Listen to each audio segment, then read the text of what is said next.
Attenuation and imaging depth. Attenuation. This is the reduction in the strength of the ultrasound wave as it travels through tissue. Effect on imaging depth. The depth from which clear images can be obtained is limited by how much the ultrasound signal weakens, attenuates, as it travels through the body. Listen up, I'm about to educate you about a concept, this is gonna captivate you.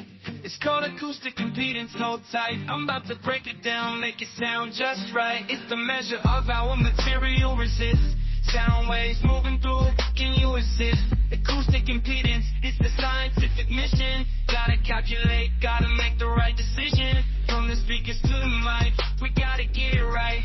Acoustic impedance, yeah, we got the mic. Yeah. Impedance and sound transmission. Impedance. A property of the tissue that affects how sound travels through it. It's not measured directly, but is calculated based on tissue properties. Reflection and transmission.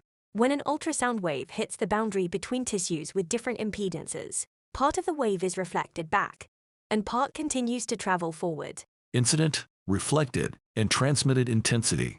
Incident intensity. The strength of the sound wave just before it hits a boundary. Reflected intensity. The part of the incident intensity that bounces back. Transmitted intensity. The part of the incident intensity that continues in the original direction. Reflection and impedance differences.